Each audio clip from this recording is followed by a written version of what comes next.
नमस्कार विद्यार्थी मित्रांनो, BA थर्ड इयरच्या वेस्टर्न पॉलिटिकल थॉट या पेपरचा अभ्यास आपण करणार आहोत. तर 5व्या सेमिस्टरमधला हा 10 नंबरचा पेपर आहे. तर यामध्ये 5 विचारवंताचा अभ्यास करायचा आहे. त्यामध्ये प्लेटो, अरिस्टॉटल, मॅकियावेली, हॉब्स आणि लॉ. तर पाश्चात्य राजकीय विचारवंत या चॅप्टरमध्ये आपणाला या सेमिस्टरच्या मध्ये हे अभ्यास करायचे. हे 5 विचारवंत आहे. ते प्रामुख्याने हे पेपरच्या टायटलमध्ये दिसून येतं आपल्याला की पाश्चात्य म्हणजे काय हा प्रश्न पडेल.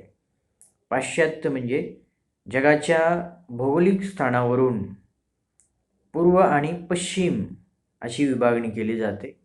त्यामध्ये पाश्चात्य देशामध्ये युरोपियन कंट्रीज याचा उल्लेख होतो. तर पूर्वेकडील राष्ट्र म्हणजे आशिया खंडातील राष्ट्र असं त्याचा अर्थ होईल. तर ही विभागणी भौगोलिक दृष्टिकोनातून केलेली आहे, त्यामुळे इथं पाश्चात्य असं म्हटलं जातं. तर यामध्ये प्लेटोपासून ते कार्ल मार्क्स आणि लास्कीपर्यंतचे विचारवंत आपल्याला दिसून येतात. परंतु काही विचारवंत नेक्स्ट सेमिस्टरमध्ये आपल्याला अभ्यासायचे आहेत. त्यामुळं या सेमिस्टरमध्ये फक्त आपल्याला 5च विचारवंत अभ्यासायचे. तर प्रश्न असा पडतो की विचारवंताचा हा तुमच्या BAचा सुरुवात म्हणजे याच वर्षी तुम्हाला विचारवंताचा पेपर आहे. त्यामुळे प्रश्न असा पडेल की विचारवंताचा अभ्यास काय करायचा. म्हणजे हे प्राचीन काळापासूनचे विचारवंत आहेत, म्हणजे ऐतिहासिक आहेत. म्हणजे याचं स्वरूप कसं असणार आहे की ऐतिहासिक असे विचार या ठिकाणी असणार आहेत. मग याचा अभ्यास कशासाठी करायचा. तर राजकीय विचारवंतानं जे विचार मांडलेले असतात त्यामधून काही राजकीय सिद्धांताची निर्मिती झालेली असते. मग ते राजकीय सिद्धांत आजच्या काळामध्ये एक तर लागू होतात किंवा ते राज्यशास्त्रामध्ये त्याचं उपयुक्तता किंवा महत्त्व असतं, म्हणून या सिद्धांताचा अभ्यास केला जातो.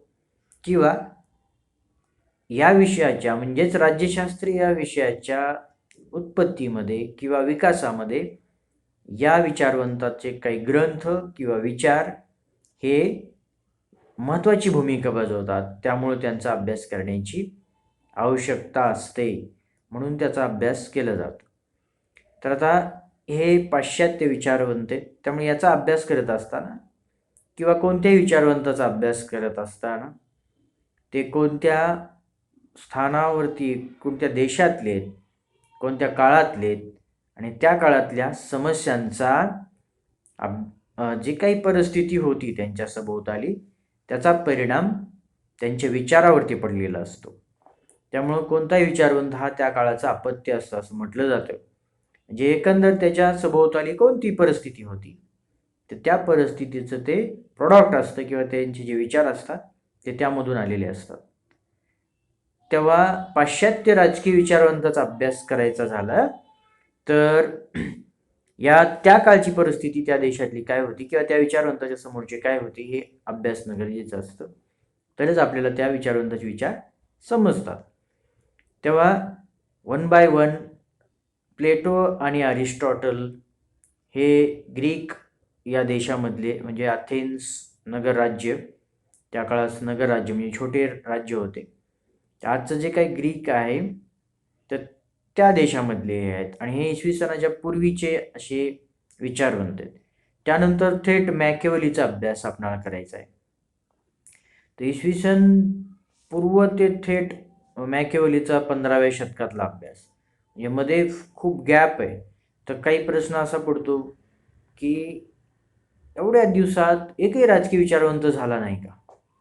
विचारवंत झाले पण ते प्रभावी असं काही त्यांनी मांडणी केलेली नव्हती, त्यामुळे त्यांची नोंद घेतली गेली नाही. हा एक भाग. आणि दुसरा भाग असा की इसवी सन 6व्या शतकापासून ते 12व्या शतकापर्यंत युरोपामधलं एक अंधकारमय युग असं म्हटलं जातं. म्हणजे ग्रीक राज्यांच्या अस्तानंतर रोमन साम्राज्याचा उदय झाला आणि ती इसवी सन 6व्या शतकापर्यंत टिकलं. पण रोमन साम्राज्याच्या अस्तानंतर युरोपामध्ये अंधकार युगाला सुरुवात झाली त्यामुळं अंधकार युग म्हणजे काय, की इथं राज्यव्यवस्था ही धर्मव्यवस्थेच्या अधीन होती, म्हणजे धर्मसत्ता ही प्रभावी होती. त्यामुळं कोणत्याही प्रकारे धर्माच्या विचाराला तुम्ही क्रिटिसाइज करू शकत नव्हता. साहजिकच या काळामध्ये कोणतेही विचार, राजकीय विचार पुढे आलेले दिसून येत नाहीयेत, म्हणून याला अंधकार युग म्हटलं जातं. नंतर 12व्या शतकामध्ये प्रबोधनाला सुरुवात झाली आणि मग नवीन विचाराची मांडणी झाली आणि त्यातूनच प्रबोधनाच्या युगाचं एक प्रोडक्ट म्हणून मॅकिअव्हेली पुढे आले असं म्हटलं जातं. मॅकिअव्हेली हे इटलीचे विचारवंत आहेत. तर त्यांनी इटलीची जी अवस्था आहे त्याचं एकीकरण करण्याची आवश्यकता त्यांना वाटत होती, की तुकड्या तुकड्यामध्ये इटलीचं विभाजन झालं होतं आणि इतर राज्यांचा कब्जा होता. त्यामुळे इटलीचं एकीकरण हे एकमेव उद्देश समोर ठेवून त्यांनी त्यांचे विचार मांडलेले. त्यानंतर हॉब्स आणि लॉक हे इंग्लंडमधले विचारवंत आहेत. तर इंग्लंडमधली तत्कालीन परिस्थिती, व्यक्ती स्वातंत्र्याचा विचार म्हणजे जो प्रबोधनातून पुढे आलेला होता तो त्यांनी मांडण्याचा प्रयत्न केला आणि सामाजिक करार सिद्धांतकर्ते असं यामुळे यांना म्हटलं जातं, हॉब्स, लॉक आणि रुसो. रुसोचा अभ्यास आपल्याला नेक्स्ट सेमिस्टरमध्ये करायचा. तेव्हा हे सामाजिक कराराचे विचारवंत आहेत असं आपल्याला सांगते. तर एकंदरच या सेमिस्टरमध्ये हे 5 विचारवंत आहेत आणि यांच्या समोरची परिस्थिती ही भिन्न आहे, पण तरीसुद्धा हे पाश्चात्य जगतामधील विचारवंत आहेत. तेव्हा तिथली परिस्थिती काय आहे हे समजून घेऊनच आपल्याला यांचे विचार अभ्यासण्याची गरज आहे. तर पहिला विचारवंत आहे प्लेटो. प्लेटो हा एक प्राचीन ग्रीक नगर राज्यामधला विचारवंत आहे, की त्यांचा जो कालावधी आहे तो इसवी सन पूर्व 427 ते 347. तर त्यांच्या जन्मतारखेमध्ये थोडा 1 वर्षाचा काही ठिकाणी फरक सांगितला जातो किंवा वेबसाईटवरती जरी आपण बघितलं तरी 328 किंवा 427 किंवा 28 आणि 347 किंवा 48 मृत्यू असं दिलेलं आहे. त्यामुळं आपण कुठलीही एक तारीख गृहीत धरायची, पण त्यांचं साधारणतः जर आपण 427 धरलं तर मृत्यूचं जे आहे ते इसवी सन पूर्व 347 पकडा, 28 पकडलं तर 48 पकडा. अशा पद्धतीनं 80 वर्षाचं एक साधारणतः त्यांचं आयुष्य आपण गृहीत धरूया. हा त्यांचा इसवी सन पूर्वचा कालावधी आहे. तर त्यांचं जे प्लेटो हे नाव आहे या संदर्भामध्ये त्यांचं मूळ नाव आहे ते प्लेटो नाही, तर अरिस्टोल्स अशा पद्धतीचं त्यांचं नाव होते, अरिस्टोल्स. ते अरिस्टोल्स हे त्यांच्या आजोबांचं नाव होतं, म्हणजे त्यांच्या वडिलांचं अरिस्टोन आहे. आणि ग्रीक नगर राज्यामध्ये त्यावेळेस एक प्रथा होती की म्हणजे जनरली आजोबांचं नाव मुलाला द्यायचं, म्हणजे हे प्रथा आहे. आपल्याकडे पण ती तशी पद्धतीची प्रथा आहे काही ठिकाणी, तर ती प्रथा आहे. मग प्लेटो हे नाव का पडलं? कारण प्लेटोचे वडील प्लेटोला लवकरच एक जिम्नॅसिझम, तत्त्वज्ञान, म्युझिक या शिक्षणाकडे त्यांना वळवलं होतं. त्यामुळे ते एक रेसलर होते, म्हणजे कुस्तीपटू त्याला म्हणतो आपण, अशा पद्धतीचे रेसलर होते. त्यामुळे मजबूत शरीर असल्यामुळं त्यांचे जे काही बलदंड भाऊ होते त्यानुसार त्यांना प्लेटॉन्स असं म्हटलं जातं, प्लेटोज असं म्हटलं जात होतं आणि त्याचंच अपभ्रंश होऊन मग ते प्लेटो झालं. कारण ह्या जिम्नॅस्टिक प्लेयर असल्यामुळं त्यांची जी शरीररचना होती, मजबूत शरीररचना, त्यानुसार मग त्या शरीररचनेवरून त्यांचं हे नाव प्लेटो असं झालेलं आपल्याला दिसून येतं. आणि आईचं नाव पेरिक्रीन अशा पद्धतीचं नाव आहे. तर एक आईकडचं बॅकग्राऊंड आणि वडिलाकडचं बॅकग्राऊंड ही बऱ्यापैकी होतं. त्यामुळंच प्लेटोला लवकरच शिक्षण, चांगल्या पद्धतीचं शिक्षण त्या काळातल्या जी काही उपलब्धता होती त्यानुसार त्यांच्या वडिलांनी देण्याचं ठरवलं आणि म्हणूनच म्युझिक, तत्त्वज्ञान आणि जिम्नॅसिझम याकडे त्यांना लवकरच वळवण्यात आलेलं आपल्याला दिसून येतं. प्लेटोचे गुरु हे सॉक्रेटिस होते, एक महान विचारवंत ग्रीक नगर राज्यामधले. आणि त्यामुळं म्हणजे वडिलांनाच लहानपणापासूनच त्यांना शिक्षणाचा कडं त्यांचा कल असल्यामुळं सॉक्रेटिस यांच्याकडं शिक्षणासाठी ते गेले. आणि सॉक्रेटिसच्या मृत्यूनंतर म्हणजे त्यांच्या मनावर एक आघात पोहोचला आणि इटली आणि मध्य युरोपामध्ये त्यांनी 12 वर्ष प्रवास केला. त्यांच्यासोबत पायथागोरस म्हणजे एक महान गणितज्ञ, आणि पायथागोरसचा पण प्रभाव प्लेटोवरती होता. एक 10 ते 12 वर्ष त्यांनी थोडं भ्रमण केलं. आणि त्याच दरम्यान एक राजा म्हणजे डायन असं त्या राजाचं नाव होतं. तर डायनने त्यांना इन्व्हाइट केलं, मात्र त्यांना त्यांचं ते इन्व्हिटेशन मान्य नव्हतं. त्यांची जी सिच्युएशन होती तर त्या सिच्युएशनमुळं त्यांनी ते मान्य केलं नाही. आणि त्या काळामध्ये प्लेटोला एक निराशा पण आलेली होती. त्यामुळे प्लेटोने त्यांचं इन्व्हिटेशन काही स्वीकारलेलं नाही. 300 इसवी सन पूर्व 367 मध्ये हे जे इन्व्हिटेशन दिलेलं होतं ते त्यांनी नाकारलं. त्यानंतर 385ला त्यांनी एक स्कूल स्थापन केलं. त्याला प्लेटॉनिक स्कूल असं पण म्हटलं जातं.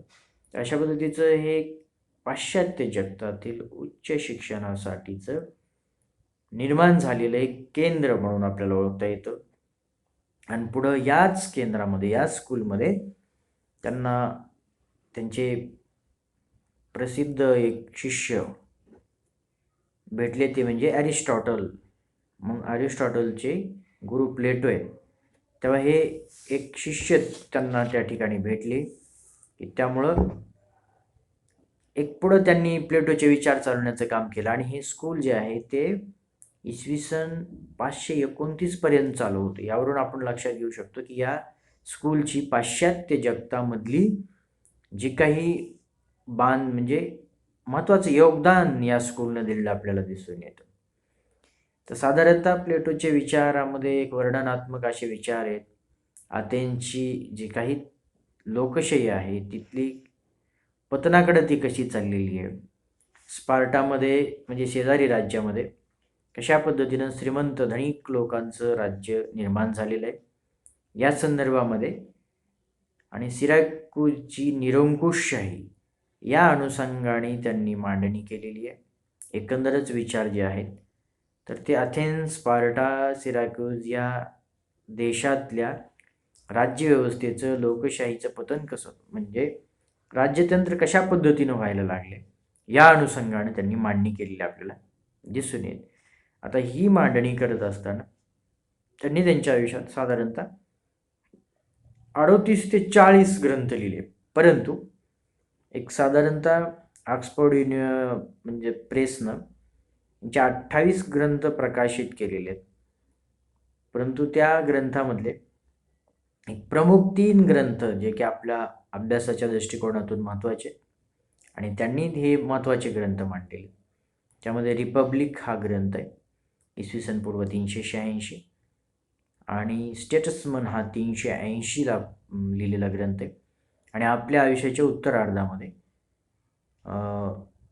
जे शेवटी त्यांनी हा लॉज नावाचा ग्रंथ लिहिला. हे 3 ग्रंथ महत्त्वाचे. त्या व्यतिरिक्त बाकी ॲपॉलॉजी आहे, प्लेटोज आहे, हे वेगवेगळे ग्रंथ आहेत. म्हणजे प्रकाशित ग्रंथ त्यांचे 28 आहेत, त्यातले 3 महत्त्वाचे ग्रंथ आहेत असं आपल्याला सांगता येईल. तर साधारणतः प्लेटोचे हे जे काही जीवन परिचय आहे थोडक्यात, त्यातून आपल्याला काय लक्षात येतं की एक प्राचीन काळातला ग्रीक नगर राज्यामधला विचारवंत ज्याचं बॅकग्राऊंड चांगल्या पद्धतीचं होतं, आणि सॉक्रेटिसचा प्रभाव त्यांच्यावरती पडला, आणि त्यासोबतच पायथागोरसचा पण सहवास लाभल्यामुळं त्यांचे जे इंटरेस्ट आहेत तर ते राज्यशास्त्र, गणित आणि वेगवेगळे जे काही तत्त्वज्ञान या वेगवेगळ्या विषयाच्या अनुषंगाने त्यांचे अभ्यासाचे इंटरेस्ट राहिलेले. तर प्रामुख्यानं आपणाला त्यांच्या विचारामधून रिपब्लिक आणि लॉज या 2 ग्रंथामध्ये जे आदर्श राज्याचे विचार आहेत, तर हे आदर्श राज्याचे विचार, त्यामध्ये आदर्श राज्यामध्ये शिक्षण व्यवस्था, न्याय व्यवस्था आणि साम्यवाद हे 3 विचार महत्त्वाचे मांडलेले आहेत. आणि त्यानंतर लॉज या ग्रंथामध्ये आदर्श राज्यावर टीका व्हायला लागली म्हणून उप आदर्श राज्य मांडलं. या विषयाच्या उत्तरार्ध म्हणजे जरा अनुभव आले त्यांना, त्या अनुभवातून एक आदर्श राज्यामध्ये दुरुस्ती करण्याची आवश्यकता त्यांना वाटली म्हणून त्यांनी उप आदर्श राज्य मांडण्याचा प्रयत्न केला ते लॉज या ग्रंथामध्ये. म्हणजे ज्या दुरुस्त्या करण्याची आवश्यकता होती त्या दुरुस्त्या उपादर्श राज्यामध्ये त्यांनी केलेल्या आहेत. रिपब्लिक हा एक महत्त्वाचा ग्रंथ आहे. तर रिपब्लिक ग्रंथाची मांडणी करण्यामागचा उद्देश काय आहे, तर त्या ग्रंथाविषयी अनेक विचारवंतांना हा ग्रंथ कसा चांगला आहे आणि तो कसा श्रेष्ठ आहे तर या बाबी मांडलेल्या आहेत. परंतु त्यांच्या निर्मितीचा उद्देश काय होता, तर निर्मितीचा उद्देश असा होता की अथेन्स नगर राज्य आहे, तिथली व्यवस्था पतनाकडे चाललेली होती, त्यामुळे त्यांना ती दुरुस्त करण्याची आवश्यकता वाटत होती. म्हणून रिपब्लिकच्या निर्मितीचा उद्देश जो होता तर तो अथेन्सची राज्यव्यवस्था आहे ती दुरुस्त करणे हा होता. तेव्हा साहजिकही आपण एक गोष्ट लक्षात ठेवायची की जी काही दुरुस्त्या करण्याची गरज होती तर त्या दुरुस्त्या त्यांनी त्याच्यामध्ये मांडलेल्या. तर काय उद्देश आहे की इथली जी काही गरीब श्रीमंत ही जी दरी आहे आणि शासन व्यवस्थेमध्ये श्रीमंत वर्गाचं जे काही प्राबल्य आहे ते कमी करण्याची गरज आहे, की त्यामुळं हा भेद कमी कसा करता येईल ते त्यामध्ये त्यांनी मांडलेले. त्यानंतर दुसरा मुद्दा आहे तो म्हणजे जी नोकरशाहीमध्ये किंवा प्रशासनामध्ये लॉटरी पद्धती आहे, गुणवत्तेला काही स्थान नाही आहे, ती जी सिच्युएशन आहे तर ती कमी करण्याची गरज आहे. आणि तिसरं एकंदरच अथेन्स नगरमधलं एक कुशासन आहे त्याचा अंत करण्याची गरज आहे, तर त्याऐवजी सुशासन गुड गव्हर्नन्सची गरज आहे.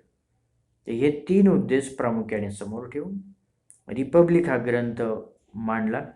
आणि मग सुशासन द्यायचं याच हेतूनं जे कुशासन आहे किंवा राज्यव्यवस्थेमध्ये जे काही पतन व्हायला लागलेले तेव्हा राजा एकतर श्रेष्ठ असला पाहिजे किंवा श्रेष्ठ व्यक्ती राजा झाला पाहिजे, हे त्याचं सोल्युशन त्यांना वाटलं. म्हणून आदर्श राज्याचे विचार त्यांनी पुढं मांडला, तो रिपब्लिक या ग्रंथामध्ये मांडला असं आपल्याला दिसून येईल. तर हे रिपब्लिकची मांडणी का केली आणि त्यामध्ये त्यांना काय अपेक्षित आहे हे आपणाला सांगता येतं. तर मला वाटतं आदर्श राज्याची जी संकल्पना आहे त्यापूर्वी न्यायव्यवस्था, शिक्षण व्यवस्था आणि साम्यवाद हे 3 विचार अभ्यासणं गरजेचं आहे, की जे आदर्श राज्यामध्ये न्यायाला आधारस्तंभ मानलेले आणि शिक्षण आणि साम्यवादाला एक आधारस्तंभ आणि न्यायाला आधारशिला असं म्हटलं जातं. हे 3 बाबीवरती आदर्श राज्य टिकून आहे. तेव्हा हे 3 विचार अगोदर अभ्यासल्यानंतर आदर्श राज्य काय आहे हे अभ्यासलं तर आपणाला समजून घेण्याच्या दृष्टिकोनातून सोपं जाईल. म्हणून पुढच्या लेक्चरमध्ये आपण प्लेटोनी सांगितलेली शिक्षण व्यवस्था याचा अभ्यास करणार आहोत. या लेक्चरसाठी इथंच थांबूया. धन्यवाद.